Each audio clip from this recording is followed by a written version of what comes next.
Here we're going to look at something called Merchant Adventure, and this is kind of a neither fish nor fowl. I'm not entirely sure what I'm looking at here. I think it's a playtest. However, it has a full entry over at BGG already. Came to me through GameCrafters. The designer is the same one who put together the Neighborhood Conflict series. I did that with maybe one expansion or something that I got originally, and then I got more. And pure review copy in that case, and then maybe a thank you in terms of getting the others, and I haven't been able to get back to them. But in this case, GameCrafter makes it easy to put together a professional version of a game for playtest purposes, and then it can be changed rather quickly. Some of the other people I work with who use GameCrafter, are able to make modifications relatively rapidly without having to go through, the normal print structure, or even, some of the print-on-demand people. I think GameCrafter is just easier to work with for that. And part of the reason for this is, one of the first things I noticed when I started looking through the rules is it feels more like a set of notes than the actual rules to a game. So there's stuff that's not there, like, hey, what are these, what are the different pieces for, and what reflects what? And we don't really know the answer to all of those. I haven't been able to put together what I'm looking at by reading through these notes. I've got ideas of what we're looking at, and we're going to have to struggle to get the game, up and running. Because again, I think it's a playtest version where the rules are not polished out yet, and all the decisions have not yet been made. When I was first approached about this, it was kind of, with a, hey, I've got an idea for a game type of thing that I've been working on. Not something that already had an entry, which is part of the confusion in my mind here. And when some of those ideas were bounced off me, I kind of tried to clarify, hey, what's it actually about? And that also I don't have a great idea of. Which is to say, I understand the core idea of the game, which is that you're going to be playing a family who I think has this, and holds various shares in different companies, in different entities, because the idea of company doesn't really exist, and those relate to exploration, management of ports. Companies do the exploration, colonization, setting up trading posts, but also piracy. This all came about after this whole discussion kind of opened up after I did the Spanish Main up there, which is on kind of a similar kind of flavor here. Each port is almost like its own country, which players can manage. And they have their own militaries that are operable. You're going to have an unexplored map like you do in that different mechanism, one that's more, intuitive for movement and such, not this weird sheet. But yeah, one of the things that came to my mind was, so it's kind of in that same era. And as I tried to interject certain, people didn't really invest as corporations in shares of pirates. Yes, there were some cases where pirate operations were funded, but not by legitimate entities.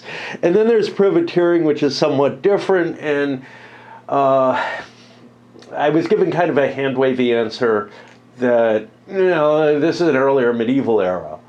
I'm not getting that because there's this exploration component to the game that doesn't really apply to the earlier medieval era particularly well.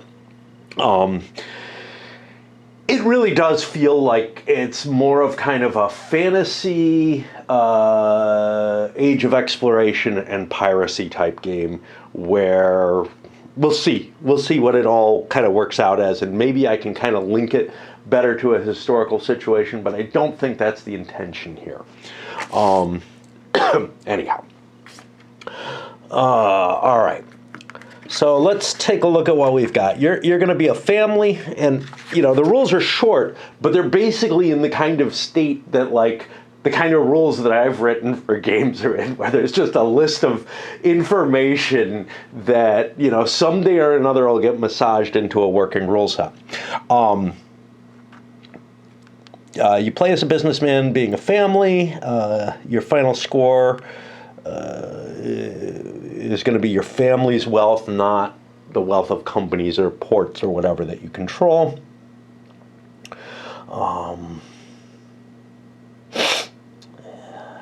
There's a D10. The 0 counts as a 10 on that. And I may have to make some additional ships at some point. See, I'm not sure what's going on. These are the military ships for the different ports. I think these are the pirate ships, and they're way too big. These came separately as kind of I don't think I have what I need. So I may have to find something. Unfortunately, I'm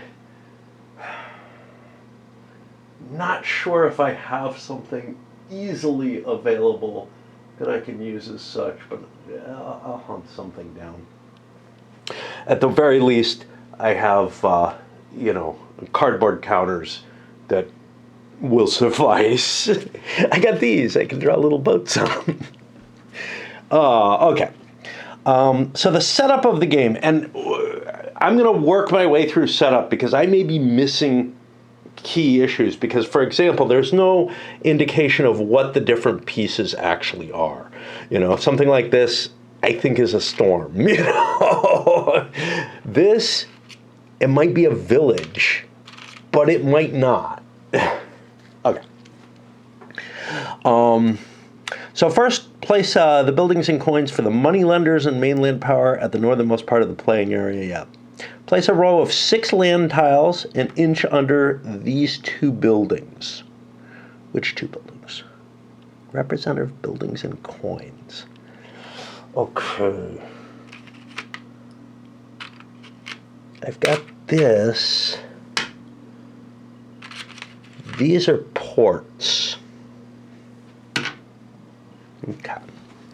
So let's see what we got here. Place representative buildings and coins for the moneylenders and mainland power at the northernmost part of the player area. So I'm going to put those up here. I'll worry about the certificates and where they're going to be placed in a little while. And, there's room for like 1, 2, 3, 4, 5. Yeah, let's do this. 6, 7, 8, 9 different families. And it's kind of interesting. And again, it's a playtest thing. Maybe it's equally expensive to double print, double-sided print everything. Everything is double-sided printed with the exact same stuff on the other side. It's the same on both sides, which, okay.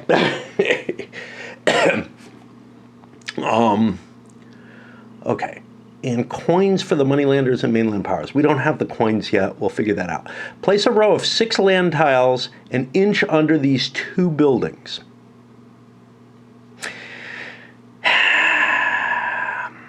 From east to west, roll a d10 for each of the land tiles. For any tile that is an even number is rolled for, place one of the 3 ports. If all the ports are not used again, yeah, so I have, these are company pieces, the 3 different colors, or sorry, 5 different colors, are the 5 different companies. The ports are these. I don't have a building for a mainland power in and of itself, so I don't know. Like, there's supposed to be 2 buildings here. I don't know of any use for that second building. This one is going to indicate the moneylender's pile of treasure. Maybe there's another pile, and I'll just put something to hold that or whatever. Okay, So 6 land tiles, east to west. Let's do that. The way we distribute these, you roll a d10 for each of the land tiles. For any tile that is an even number is rolled, place one of the 3 ports. If all ports are not used, roll again. This is not a great way of distributing them. With 6 tiles, you know, you could distribute them more randomly using a 1d6 and trimming out. Worse, what I ended up with is everybody's clumped together. I don't know if that's the intention, because basically I got 3 evens in a row. If all ports are not used, roll again for empty tiles until all 3 ports are placed. Then place 7 water tiles underneath so that the southern spaces are placed. Any water tile adjacent to a port is considered a harbor. So one thing it does is it creates sort of, it creates a likelihood that you're going to see this sort of consolidation of ports. Because there's a 50-50 chance on each tile that it's going to have a port to begin with. Again, that may be the intention. Create an area where there might be no harbors. Okay. Place all 3 port mats, all 5 company mats, and 1 family mat for each player. Well, we already had these out. I don't know what to do with these yet. And I'm going to go with 6 players. It can hold up to 9. I'm probably going overboard with 6, but the advantage to that I see is that there's only 5 companies, there's only 3 ports. That's going to spark a certain competition for resources that I like the idea of, and I think is important to see. Okay, starting coins. Each family starts with 5 coins placed in treasury on family mat using numbered pieces.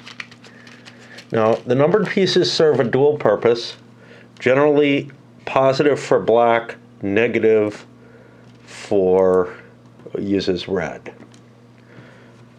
And we'll put these here. Yeah, we don't need to see all my steps, but each port city starts with 10 coins. Place in treasury on port using numbered pieces. Going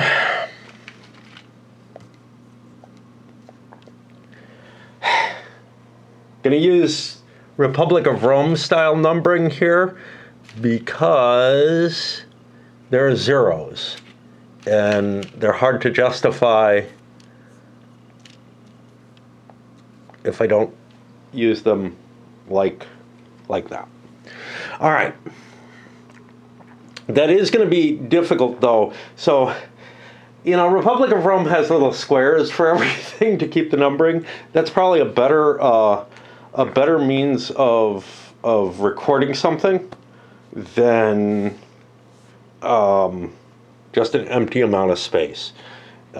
Just for you know, showing people what's going on. When you see a box of this size, you tend to just throw coins in it or something.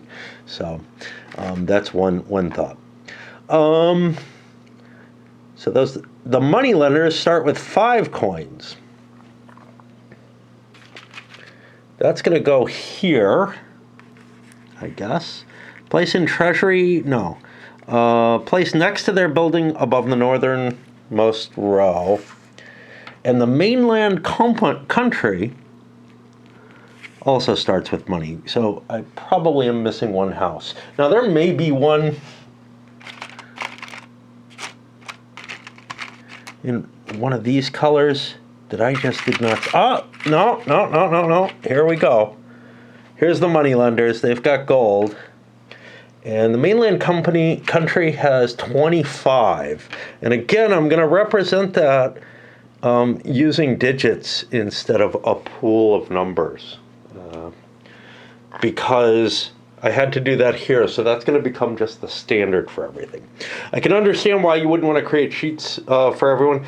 Eventually, it's probably a good idea to maybe print a couple of cards or something, or maybe a single sheet that's split down the middle that holds those 2 things.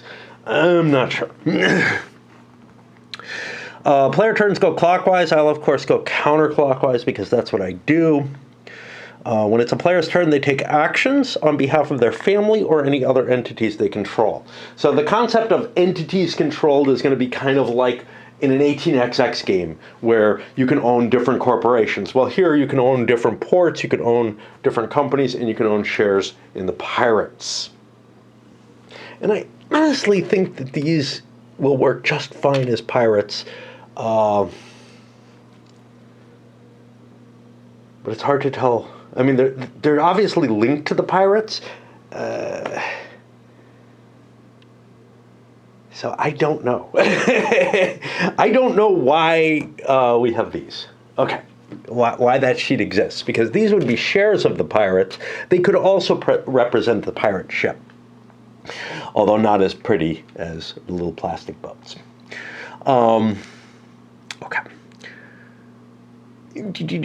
When it's a player's turn, they take actions. Warships, vessels, colonists, and pirates can all take one action per turn. And this is important. You have to do something to represent that something's moved. That may often be obvious, but things could conceivably change control during the turn. Mainland power.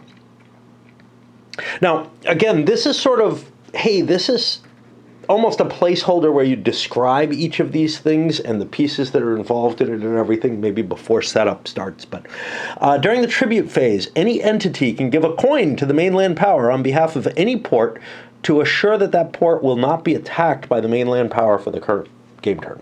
Okay. So we've got 3 ports that are not linked directly to the mainland power. This is not, England as a whole and 3 ports in England. This is more like, I don't know what. I don't know what. Okay. The ports may all be England and the mainland power may be France, as it were. We'll keep looking, but I didn't really get everything there. At the beginning of each turn, the mainland power will roll a d10. If the number is lower than or equal to the strength is rolled, they will go to war against a random port that has at least 1 coin. Now, at the beginning of the game, the ports all have 10 coins, so they're rather rich. If there's a war involving the mainland, roll a d10 once for each applicable port city. So they go to war against a random port, but a war involving the mainland rolls once for each applicable port city. The port that rolls the lowest will be the one to suffer the assault. Yeah, okay. And we can randomize that using a d6 instead of rolling for lowest, because then we have to deal with ties. The port that rolls the lowest will then roll again. If they roll a number lower than or equal to their strength, they fend off the invasion, and the turn continues to the next phase. If the port loses, they must pay the difference or their last roll and the mainland's last roll, difference between their roll and the mainland's last roll, to the mainland treasury. If there's no difference, the amount will be 10 coins. If the port doesn't have as... okay, if the port loses, they pay the difference. So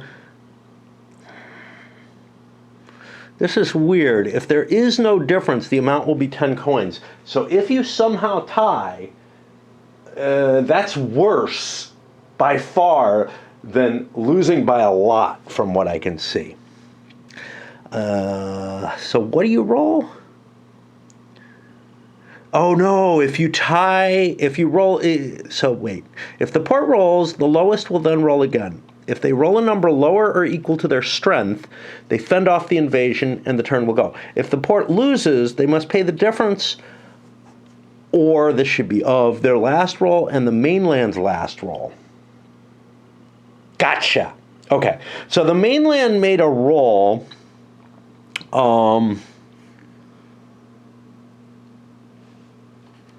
Each turn, the mainland power will roll. If they roll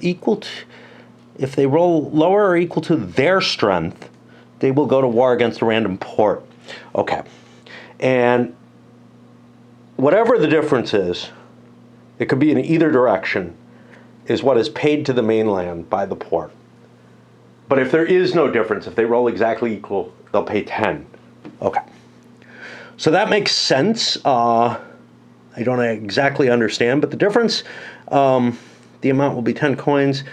Strength is, okay, the strength of each port and each nation is the number of coins they have divided by 10, rounded up with a maximum of 9 strength.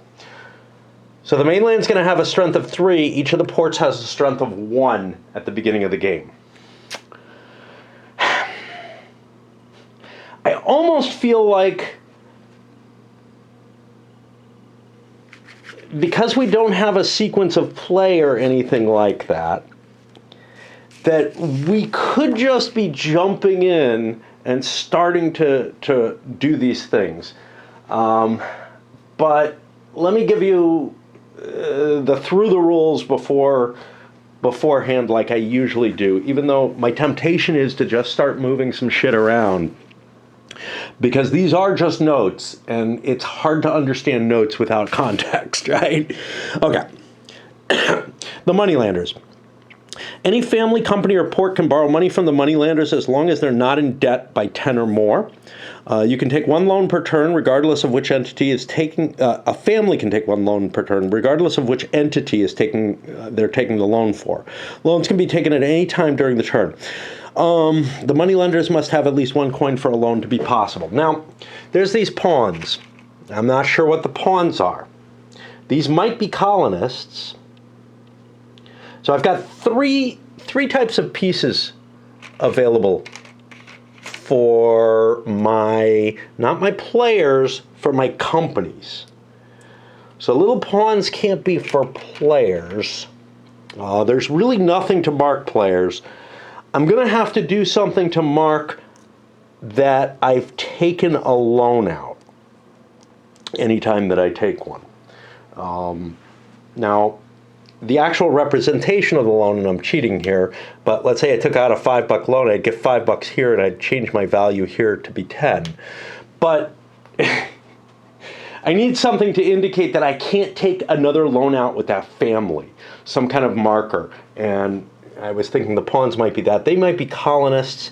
There are a lot of different pieces here, though, and I don't know what they all are for, is part of my problem. I've got little cubes. Got little houses, which I thought were factories, but, you know, I don't know why this would be any different, or pawns. I just have a whole bunch of pieces, and they're not well explained. So I'm going to have to, maybe in the notes it tells me which shape to use for what, but I don't think it does. A family can take only 1 loan per turn, regardless of who they're taking from. Yeah. In order to take a loan from the moneylenders, it must be done through a port, and the magistrate of that port has to allow it. Ports that don't have a magistrate will just allow it. The player must announce the port which they exercise the loan in. When a loan takes place, the moneylenders will lose a coin, and the borrower's treasury will go up by 10 coins. However, the borrower must also put a separate negative value of 15 in their treasury, or add an additional negative 15 to their debt.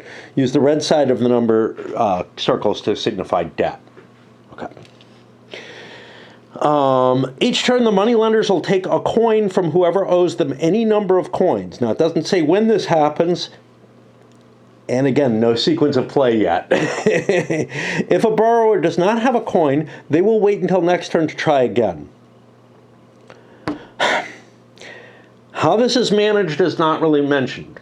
I get the feeling that since you're taking out, since you're getting $10 and getting $15 of debt, that you basically exchange a debt and a coin at the same time. So you get rid of 1 red mark, 1 point of red and 1 point of black. Now this is where it's going to be kind of problematic to be handling money as digits. And it leads me to wonder, maybe I should just use zeros as 10s. I think I've got enough counters that I can do that. I don't know. Okay. Let's see. Okay. If a borrower does not have a coin, they will wait until next turn and try again. Borrowers can pay back additional coins at any time. The magistrate of a port can banish the moneylenders. This will erase all debt that port owes to the moneylenders. It will also erase all debt of that particular player's family and any other ports or companies that player controls. But if the moneylenders are banished from a port, no players can exercise a loan through that port for the remainder of the game, and the player who banished the moneylenders will not be able to exercise a loan for the remainder of the game, including loans on behalf of companies and ports that the player controls. Families can pay mandatory loans for any entity, up to 1 coin per entity per turn, but other entities can only pay their own loans. Okay, so as a family, you can pay off anybody's loans you like, but as an entity, you can only pay for loans that you yourself hold. And it says up to 1 coin per entity per turn, which means even as a family, you're rather limited there. All right, I'm going to have to swap batteries. This is going to take a while to get through. There's no question about that. It's in very, very rough form. I've gotten playtest copies before, or I've gotten one that I basically said I couldn't handle it.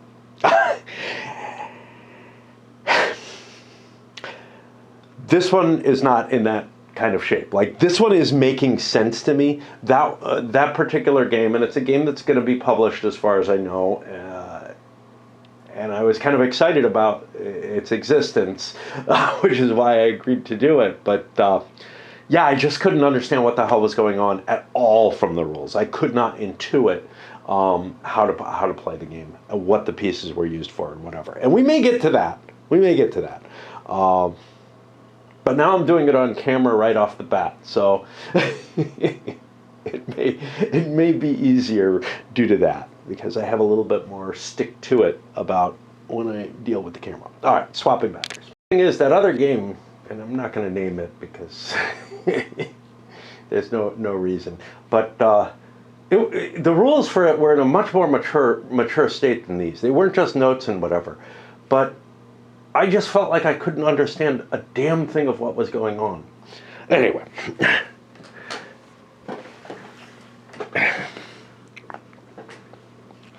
Let's look at where we are. Creating pieces at ports. Companies can create vessels and colonists. Ports can create warships. And families can create pirates. There are a fair number of pirates in the game. 2, 4, 6, 8. But again, there could be 9 players, so not everyone could get a pirate.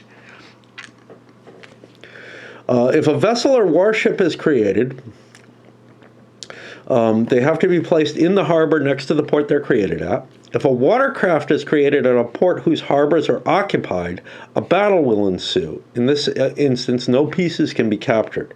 That's a kind of weird little thing, that no pieces can be captured. That's going to be hard to remember.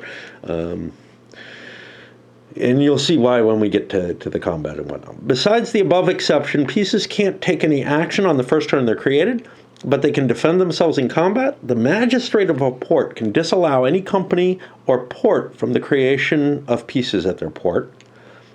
Ports without a magistrate will always allow a vessel to be created, but not a pirate or a warship. Now, pirates don't get created at ports. They get created in the New World, basically. Coins spent on new pieces will not go to the port's treasury. They go to shipbuilders who are over in the bank, I guess. Which is, I understand why they don't go to the port treasury, but they would perhaps influence the economy of the port to be building new ships and whatnot. There's going to be plenty of money flowing into the ports, I think, so don't worry too much about that. Okay, companies. A company can be started by an entity. Wow. That, I think, includes a pirate ship can start a company by purchasing at least one share of that company. This can be done with a family. Oh, here we go. A family, a controlled company, or a controlled port's treasury. Choose a company color and place the remaining shares on a company's map. A player can only start one company per turn regardless of the entity being controlled. Oh boy.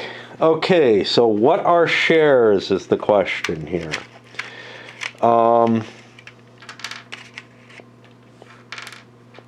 So I think these are colonists, because they look like they move.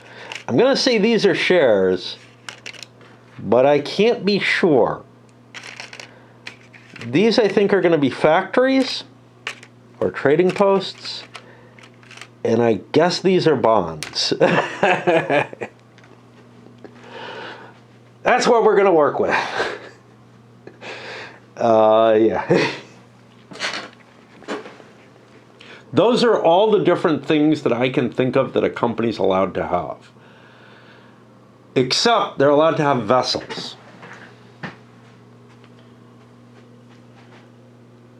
Uh-oh. I was told that there aren't enough ships, that there aren't ships. So I think that there need to be vessels for the companies as well. And that's probably what those additional ships are. I don't know quite what I'm going to use for them again. I'm sure I have something. It's just a question of how much something. I need 5 different colors. They should match these colors. It's probably going to be a family style game to match all those colors. And I just don't know. Okay.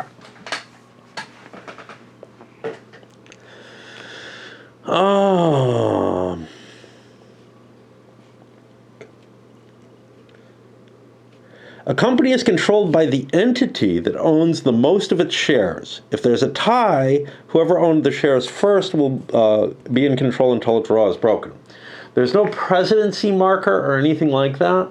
So, yeah. we got a possible issue there. Now, wait a minute. There are also shares. Oh, these are shares that the ports can own, I suppose. Okay. So each company, I should move all the little cubes, if that's what I'm using as shares, into the company treasuries. I'm going to do that. That'll give me a little time to breathe. So it turns out that there is 10 of each kind of piece. So it's kind of arbitrary. You could use whatever you like for whatever you want, really. But you need these different things. You need shares, you need bonds, and you definitely need factories and colonists and boats. Now, a boat, using one of these, maybe I could put a little label on them or something, a little flag, or carry a piece, but at some point or another, you're going to want boats that are not carrying anything, and I don't know. So we shall see. Okay. If a port or company has the most shares of a company, the player who controls that company or port will also control the company, and the player who controls the company is known as the executive of that company. I may indicate that by moving the company tiles near the player who owns them, like I would in an 18xx game. The same thing with ports, in which case I may need to rearrange my play space. A company's starting and minimum share value is 1. Place the value of a company's share on the company's name on the company map. The value of a company is going to be the share price. The share price of the company is going to be 1 plus the number of vessels, colonists, and factories that they have.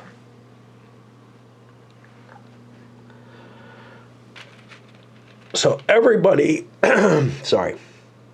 is going to start at a value of 1, and that is indicated with a marker here. That may not be the ideal means of tracking that. I kind of like the idea of there being a share track that keeps track of everything. And with the Pirates shares here, we'll see how those work. Again, I read the whole rules, but they don't sink in very well because they are just notes, kind of notes meant for somebody who already knows the game in working element. But I think if a combined share value track could be managed, that would be useful. And honestly, rather than the treasury being marked with individual numbers, because making change with these little number discs a la Republic of Rome is a pain in the butt. And the more of that you're doing, if there's a lot of exchanging going on, that's going to be kind of painful. Tracks might be better for that as well. Shares, well, yeah, I don't know. We'll see. Because it's going to be weird when you have like, oh, look, I got a cube. That means I have some of the purple company in here. And then purple company could be holding shares of another company in a way that doesn't look right. Oh, I'm hurting here, trying to think of how this is going to play out with these pieces. All right. When a company sells shares to other entities, those coins should be placed in the company treasury. Entities can't sell shares for less than half their value or buy shares for more than twice their value. So the pricing of shares is kind of up to the people involved. This is very realistic, actually.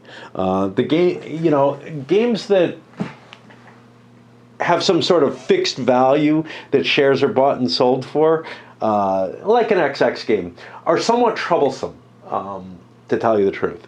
The truth of the matter is you could usually double deal and sell stuff at prices that the current ownership agreed was reasonable. This is putting a lot of power into the presidency or whatever, so executive in this case. So we'll see how that goes. Entities can trade unlimited shares per turn, but can't both buy and sell the same type of share with the same entity in the same turn. If trading between entities controlled by the same player, shares can only be traded at their value, with the exception of the family, which can sell lower or buy higher than value within the normal range. Okay, so companies that have shares control the price that those come out to, that those are released at, depending on what the owner wants, wants to arrange with whomever is buying and selling shares. There's no modern stock SEC or anything in place. But entities can trade shares back and forth between each other as well.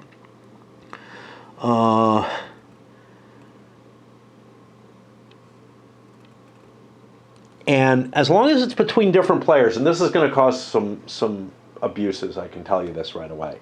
As long as it's between things owned by different players, I think they can set the price wherever they like. If it's between the same player, they can't manipulate the price, except that the family can take a loss by buying at higher prices or selling it lower. The executive of a company may pay dividends to shareholders using the company treasury during their turn. Okay, well, we kind of turns. See player aid for turn phases. What player aid? Oh, here we go.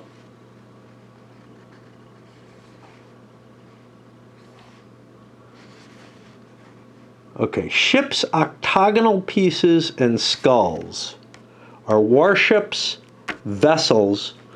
So these are vessels, not bonds. Okay. I missed this. Hey, it's on the back, it's just reminders, right? There's the player aid. Warships, vessels, and pirates. These are the pirates. Okay, good enough.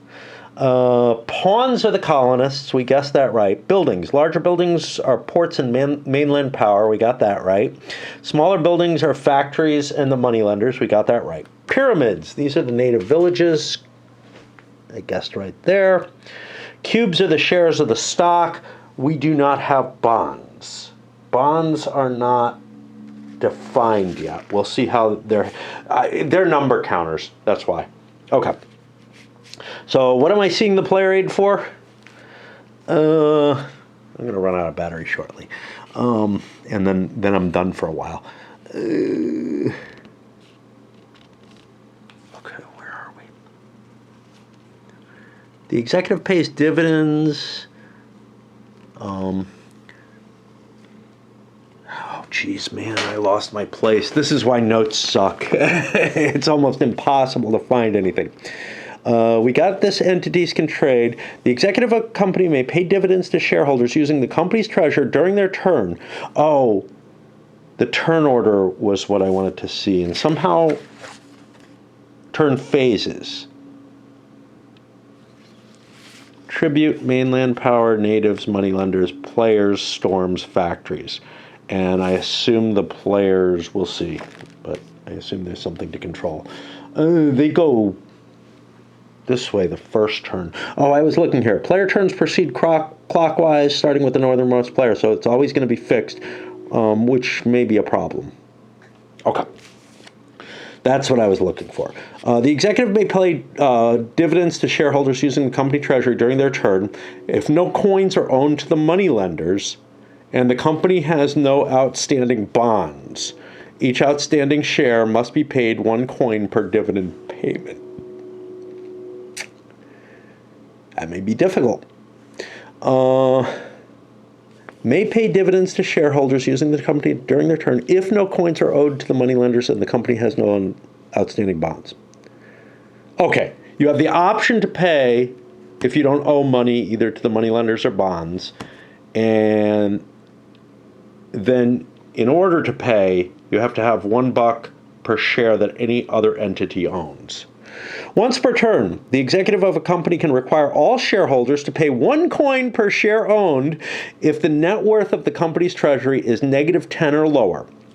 If the shareholder can't pay, they will owe a coin per share to that company, and this debt must be paid as soon as the shareholder receives at least 1 coin. There's no limit to this form of debt. Keep track in the portfolio by placing a red number next to the company shares that they hold, or on top of them.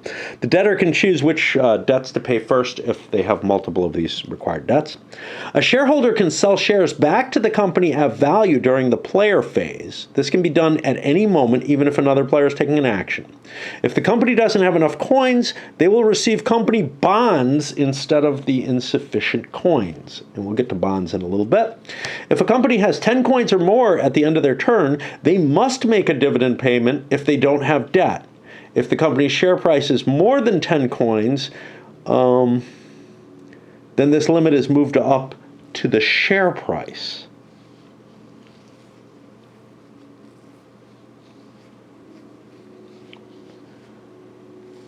Okay. Do companies have turns? Companies don't have turns. Players have turns. Player turns, they take actions on the entities. So yeah, at the end of the player turn. All right, we got to pause here because we got 2 batteries on death row. So we'll be back. All right, geez, it gets kind of cold down here when I don't have the heat on.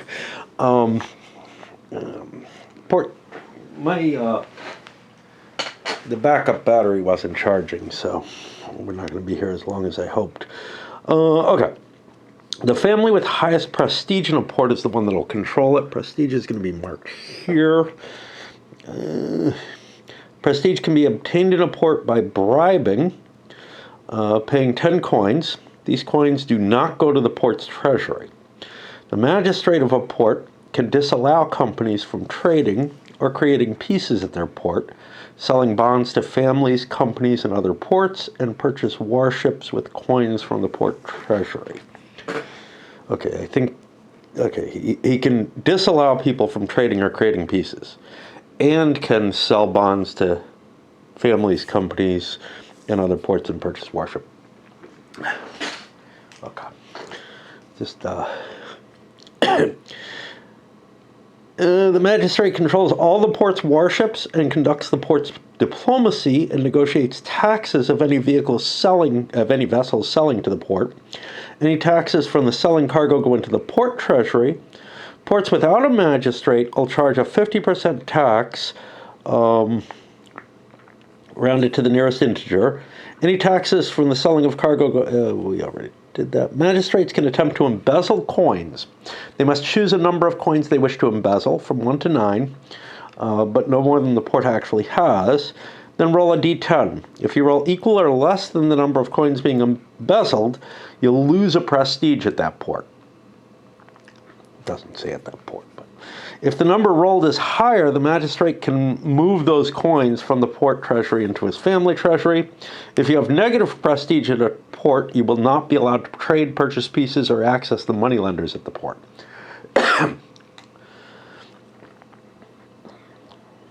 Now, there doesn't appear to be a limit to how much you can bribe.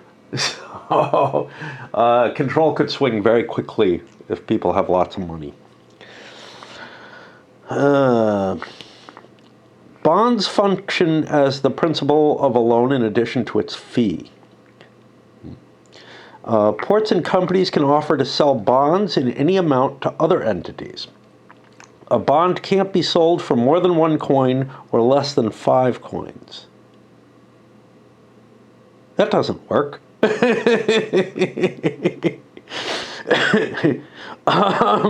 Let's switch that. Yeah. 5 is greater than 1. When an entity purchases bonds, they must place the amount purchased on the issuing entity's designated color of their own map. When an entity purchases bonds. Okay, so we have colors for the ports, which are red, yellow, and green. Red, yellow, and green. And then the 5 companies. Kind of odd that they're positioned that way. But, okay. Any bond-holding entity can trade 1 bond in for 1 coin once per turn if the issuer has any coins in their treasury. This can be done at any moment of player phase, including when another player is taking an action, any turn after the bonds are originally sold. So again, you got to pay attention to when the bonds were actually first released. Ports without magistrates will attempt to collect applicable bond payments at the end of the moneylender phase. Okay, so remember, you can sell a bond for 1 coin.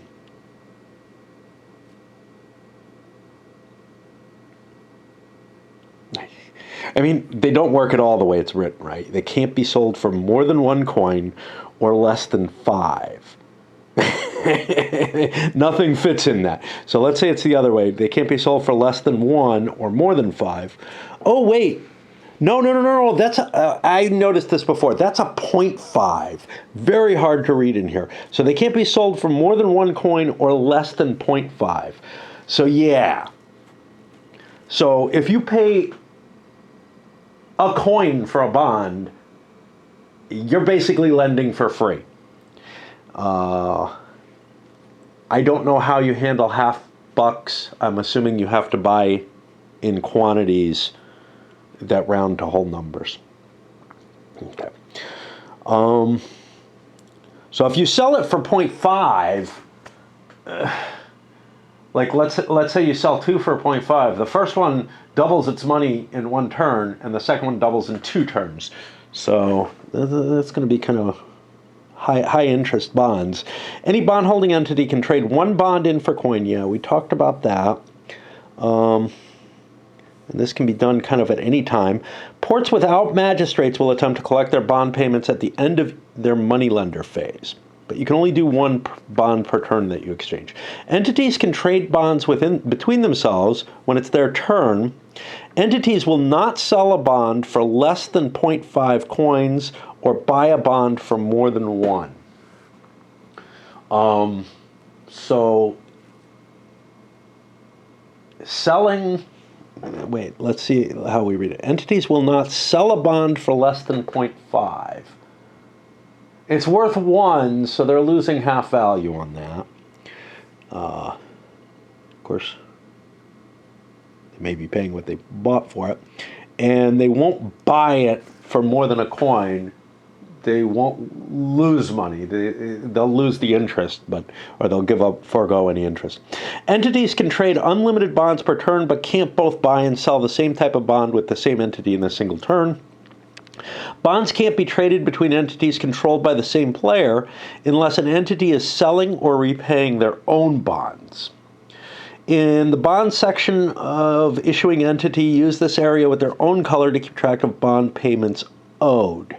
So the total amount of bond payments owed, I guess, gets put on the entity there. Now, can a family, ports and companies only do bonds? Let me take a break so I can pee because it's fucking cold down here. Exploring with watercraft. Whenever you attempt to move a watercraft into an unknown tile, you have to roll a d10. If you roll a 1, you have to place a water tile and a storm, and these are indeed storms. Now that we have this, and the watercraft will be destroyed if there are any unused storm pieces. If there are no storms remaining, you place a water tile and you move the watercraft to it. If you roll a 2 through 9, place a water tile and move the watercraft to it. Okay. On a 0, you place a land tile. All undiscovered tiles surrounding that land tile will also become land tiles. After a 0 is rolled, then roll again to determine if there will be a village on the original tile discovered. 50-50. If land is discovered from a water tile and the roll for the village is false, roll for each applicable new land tile starting from the northeast, going clockwise. We're going to call that north. I don't want to... it's not, but... this way is... okay, where were we?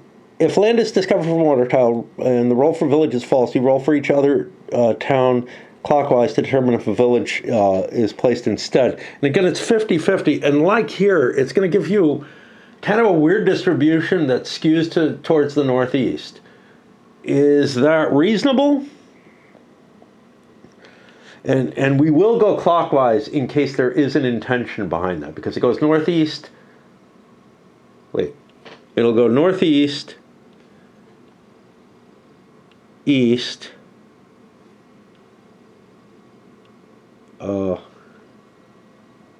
actually that way's north. I don't know. It's skewed. Anyway, it'll be going in this direction, which may, again, reflect some reality that goes beyond, you know, a normal distribution. Okay, only one village can be placed. If a village is placed, you roll again to determine its economic value, which will range from 1 to 10. Only regions south, east, and west of the starting tiles can be explored. Basically, coming down here, you can't go back up. That's the rest of Europe or whatever. Uh-oh, my battery's almost dead. Colonists. Colonists moving on or off vessels do not impact the vessel movement. If a colonist is transported from one water tile to another, this uses up the colonist's move. Companies have to have an empty vessel in a harbor of a utilized port in order to even create a colonist. Colonists can disembark onto land tiles that are south of the starting row of land hexes. Yeah.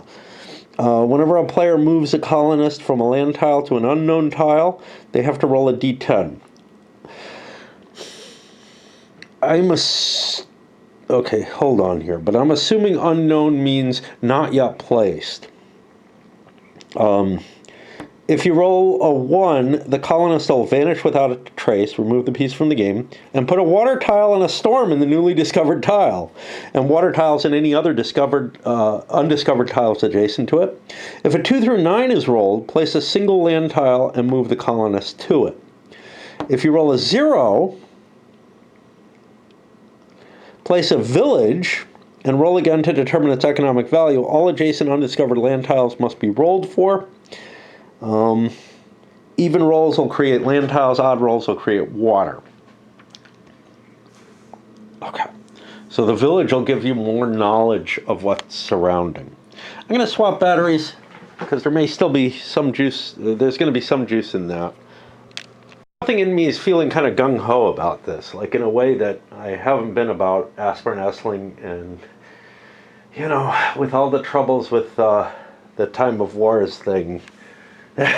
Even though this is less complete of a game, I kind of feel like the rules are more understandable. Okay, trading and cargo.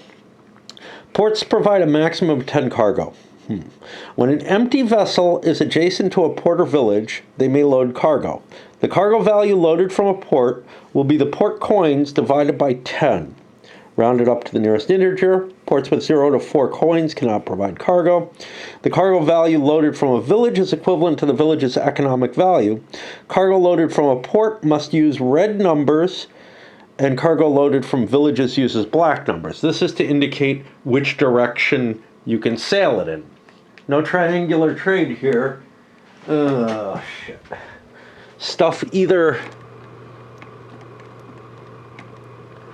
goes from the New World back to home, or from Europe, presumably, to the New World. And yeah, again, this is sort of not a realistic depict. It's more representational than anything else, I think. Okay. Red cargo can only be sold to villages, and black cargo can only be sold to ports. Cargo can be loaded from or sold to a port only with permission from the magistrate. Villages will charge a 50% tax whenever you purchase cargo. No, when they purchase cargo. Cargo is free to pick up. When cargo from a village is traded at a port, it creates revenue in coins based on the number. The magistrate must decide how much of that they'll tax. The company of the vessel receives any remaining revenue after taxes and adds those coins to their treasury, to the company treasury. Loading and unloading cargo can only be done if the vessel has not moved yet, and it expends the vessel's entire movement for the turn. When cargo is sold at a port or village, new cargo can be loaded immediately. Vessels carrying cargo can throw it overboard if they have not yet moved in the turn. This will expend their entire movement. Why would you want to do that? Maybe if you're afraid of it being captured, but I think you can only do it in your own turn. Now, I'm already seeing an issue here because it seems like the turn order is fixed, and I don't think that's going to work. Unless the intention is to give a jump to certain players and say that they're more established companies and whatnot, and a preference to more piratical endeavors to later players, because they will always be moving after and thus able to react. Okay. Factories. Factories as in places where factors operate. A colonist, trading post. A colonist can be converted to a factory on any land tile. Factories can be converted back to colonists. Either of these actions will exhaust movement. When a factory is created, it must be placed on its side until the turn is over. It can't generate revenue until the next turn. Hey, finally a rule that actually shows how you manipulate this. If a factory is created next to an undiscovered tiles, a d10 is rolled for each of them. Any even number is rolled for will be a land tile. Any odd number will be a water tile. So this is an interesting way that you can more quickly explore. But the exploration is going to be different, right? Exploration by a colonist gives you an 90% chance of it being more land. But if you build a trading post, you may cause that to be an island instead more easily. I don't like what that's doing. But maybe factories are magical. Vessels, okay.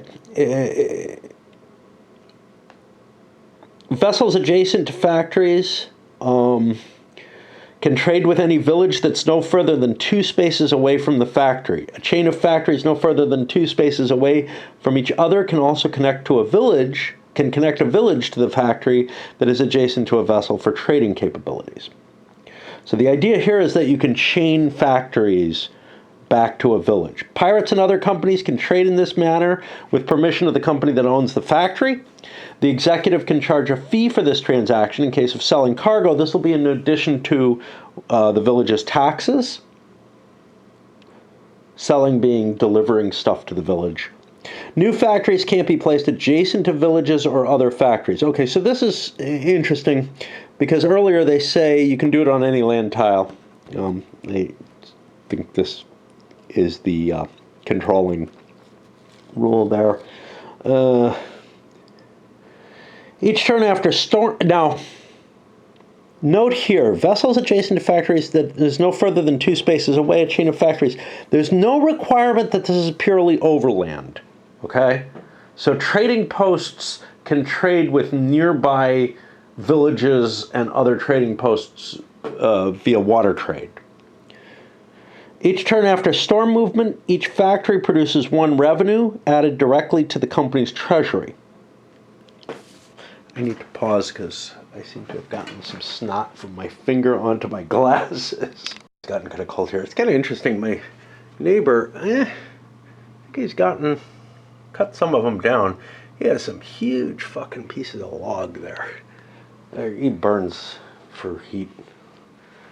I'm too lazy. I have some wood left, but kind of keeping it for emergencies. It's below freezing the last week or so.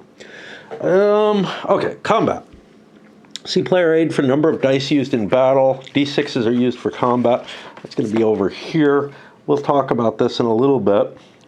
There are things that are not absolutely clear, but we can work with them. Okay. So what's not clear and what's not spelled out in the rules is how you win combat. You win by having the higher dice roll.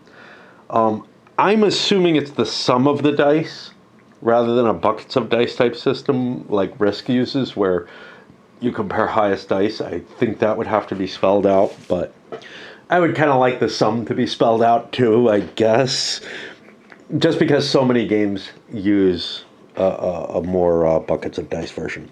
Watercraft can attack any other watercraft that is adjacent to them if they have not moved yet. This will take their move. Victorious vessels and pirates that are empty can seize the cargo of the opponent. If they capture their opponent, the cargo remains in the captured watercraft. Any colonists and defeated watercraft are removed from the game. Removed from the game is not well defined. I'm going to assume they just go back here and can be rebuilt. But usually when something says pieces are removed from the game, it means you ain't never getting it back. Which might make sense. It might make sense that the piracy destroying colonists would cause the supply of colonists to dry up from that, for that company or whatever. You have a really bad experience, people stop trusting that company. So it's a reasonable argument in favor of what I think is not intended, but whatever. Okay. Now, capture is not defined yet, so we'll keep going. Colonists can attack villages as well as factories and colonists from other companies. If a colonist attacks a village or factory directly from a vessel, they only get 1 die in battle. If they attack another colonist in such a manner, the other colonist will get 2 dice in battle. And you'll look, colonists versus colonists normally get 1 die in battle. Oh, wait, village. Wait. Village or factory, colonist versus factory, colonist versus village. Those are 2 dice. Village versus colonist would normally get just 1. Factory versus colonist would normally just get 1. Okay. But there's a benefit to being on land and attacked by sea. Oh, where are we? And I'm not going to remember this mechanism. I'm going to remember it exists and have to look it up regularly. If a piece defeats which is a sign that it should be here. If a piece defeats an opponent by more than twice as much, it will capture the other piece. There we go. Unless the battle involves an attack from a new piece at port, watercraft captured by warships must be converted to warships, watercraft captured by vessels must be converted to vessels, and watercraft captured by pirates must be converted to pirates. Captured pieces can't move again until the next turn. If an entity is able to attack the same piece with 2 unused pieces, they can receive an outflank bonus. This replaces any d6 with d10, but will also expend the supporting piece's move. The supporting piece is not destroyed in a loss. I don't think it adds any dice. It just gives you bigger dice. Well, it gives you 1 bigger die. 1 d10. Because it just says any d6. So that use of any is dangerous. That should either say a or all. Because any could be implied as either of those. I'm going to take it as 1 because they only give you 1 d10 in the set. If I wasn't given dice in the set, I probably would have read it as all. If an attacking piece defeats a defending piece without capturing it, the attacker will move into the defending piece's tile. Now, did we have something about colonists being destroyed? Only if they're on board a boat, I think. So I think you can capture colonists and turn them into your own. And that may be, I don't know. I really don't know what that would be.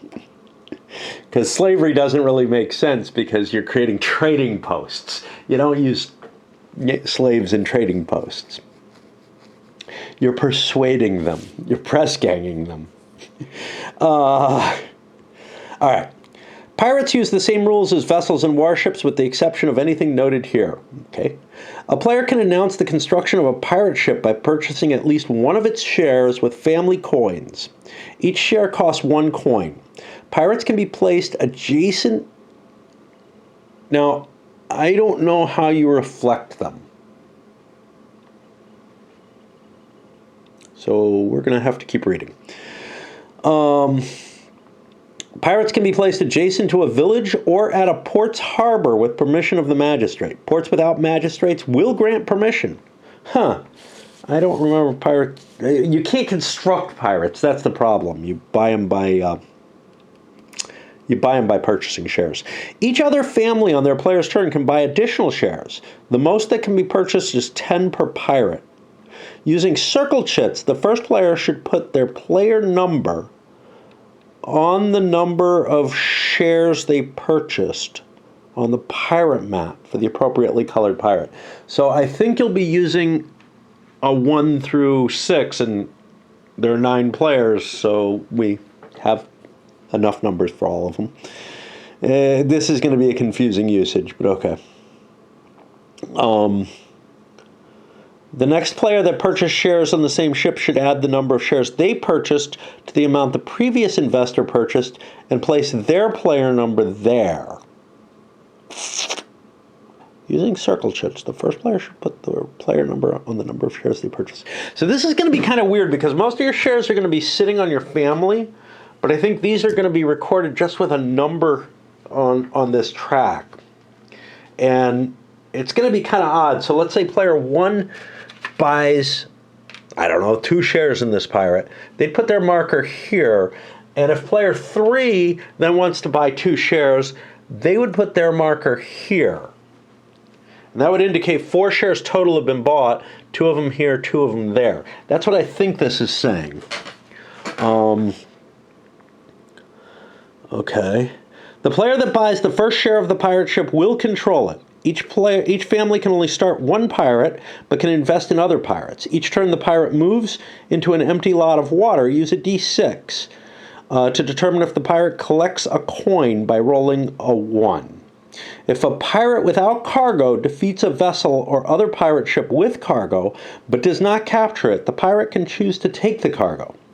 If a pirate collects 1 coin or sells cargo, roll a d10 to determine which investor collects the coins. The number rolled falls into the range, essentially, of numbers that the player has on the pirate. The coins go to their family treasury. If the number roll falls outside this range, other investors in the pirate get it, basically. It stays in the bank. Pirates can't load cargo from villages or port, but they're able to sell any cargo that they capture at the appropriate location.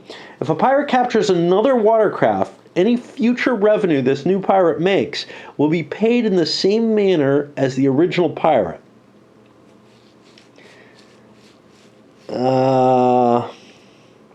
Hold on. So I think they'll just get... You'll have multiple ships on the board, each represented as these. Okay. Do we have vessels defined here? Vessels are the octagons. All right. Yeah, I don't know what that extra set of ships was sent for. If a pirate loses a battle to a warship, the player's family that controls the pirate will lose 1 prestige at the port of the warship. Yeah, so a pirate starts out with 1 ship, but they can grow as they capture ships. And if they lose battles, the pirate may be wiped out, and I guess all the shares are gone because they don't own anything. Storms. Let me check. Okay, that's still charging. During the storm phase,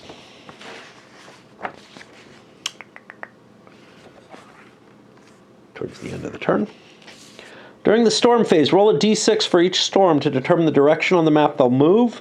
All pieces on a water tile are destroyed when a storm moves onto it. If the direction of the movement would take the storm out of the playing area, leave the storm where it is. This is weird, but if a storm rolls to move onto an empty land tile that is not adjacent to a village or factory, keep the storm in the current water tile and add a village with 1 strength to the land tile. Huh? Wow, that's weird. Storms create villages.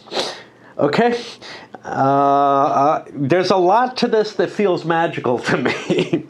If a storm rolls to move to a land tile with a village, keep the storm in the current tile and add 1 to the strength of the village unless it already has 10 strength. Storms make villages more wealthy. Again, don't know why. If a storm rolls to move onto a port, keep the storm in the current water tile and reduce the port's treasury by 1 if possible. If a storm rolls to move on an undiscovered tile, follow the same process as exploring with watercraft, but if a 1 is rolled, do not add a new storm piece. So here's what's weird as hell. Oh, we're almost done. Here, we'll swap batteries and keep going. Here's what's weird as hell. Each storm gets placed once, and it may sink a ship, but exploration becomes safe once all the storms are out, basically. There's no more danger. Of course, the game might be close to over at that point. But I was expecting the storms to get removed if they sailed off map or something. They don't. They find new territory. And they send word back. So I'm beginning to get a picture of this world that is very, very weird. These are like elementals that come back to the ports and tell you stuff. And they hate Europeans or whatever, these guys are, and destroy their town. But they love villagers and bring them fish and pearls and stuff like that. They bring them new treasure. Okay. It's always fun when you've got mechanisms like this and you're trying to figure out what the world they represent actually means. I had the same kind of feelings with neighborhood conflict where I'm like, what does this economy actually mean? That game was kind of cool because it's like, it's an economic game that kids had made up, including the game designer, being represented as a game, and now, as adults, you try to figure out what that actually represents. It feels like we've got a bag of interesting mechanisms working together that are meant to represent something, but man, there's some really weird choices in play that are like, oh, whoa. Okay. It's kind of like trying to figure out what the hell's going on in Sorcerer, the old SPI game, right? Although that has some backstory. All right. The game will end after the first turn in which all possible tiles have been placed on the map. That's easy to see. If an entity has issued bonds that haven't been paid, you subtract the amount from their score. But unpaid bondholders don't get to score, don't gain any score for the bonds that they haven't received money for yet. So you want to be careful not buy bonds towards the end of the game. Coins owed to the moneylenders must be paid back from an entity's score with any positive balance. If any coins are still owed after this, it is subtracted from the entity's score, but the moneylenders will not have this amount added towards their score. Wait a minute, the moneylenders are a player? Don't know what's up with that. Using numbered chits, list the final score of each entity in order from top to bottom, to the right of their representative pieces. Families are represented by the number in turn order, companies by a pawn. Okay. Now somewhere, hold on, here we got scoring. So companies have a score, families have a score, the mainland. Who wins?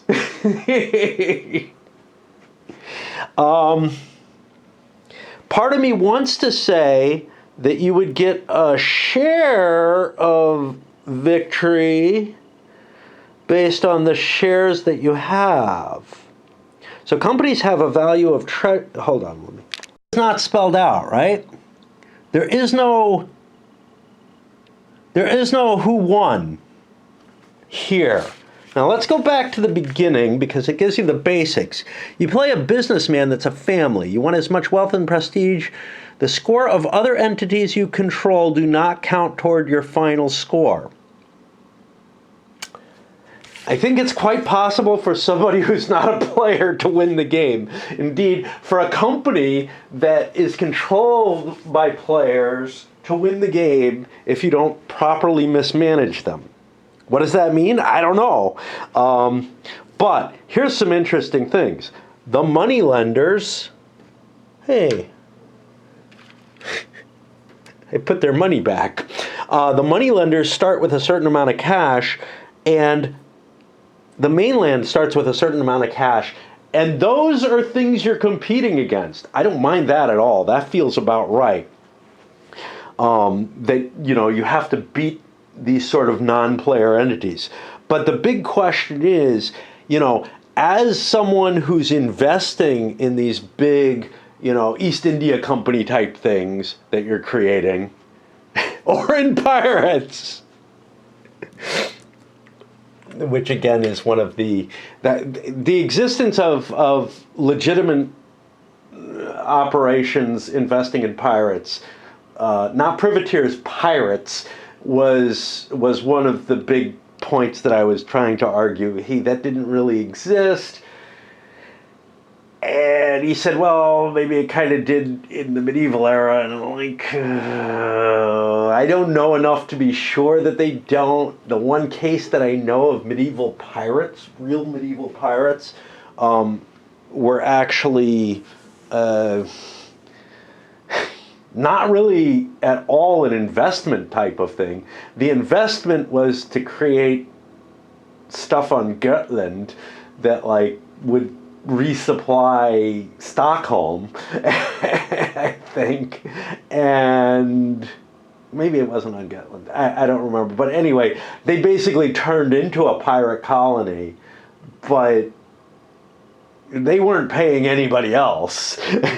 And if you look at pirates from sort of the golden age of piracy, which fits more with the exploration, although it's a little later than the exploration for the most part, there you're really looking at,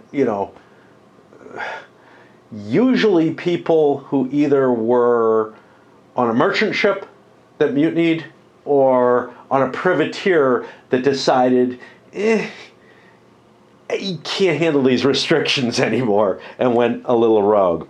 Let's take a look at some of these questions, see if there's anything that's I'm really not seeing anything that, like, there's questions like this. Can a magistrate have an indefinite trade agreement with a company? I don't even know what that means. You know, does that mean, hey, for the rest of the game we do this? That sounds pretty definite to me. Or does it just mean it's not binding? I don't know. But most of what I see here are just clarifications of things you can and can't do in the game. Pirate shares cannot be traded. That's interesting. You put the money up, and that's it. Which is a little weird. All right. That is the rules. And we will be working our way through these notes again as we play. Do not expect me to be able to remember the majority of the game. It's always a little bit of that when I'm playing a game for the first time, but I have the feeling with this, it's going to be much more heavily. This is, you know what this kind of feels like to me? It kind of feels like Roads and Boats when I first played that, which was this sort of, you know, what am I doing? There's enough randomness in here, though, and not as much pre-planning, I think, that I'm going to take to this better. But I feel the same sort of loss as to what I'm going to be trying to do. We'll see.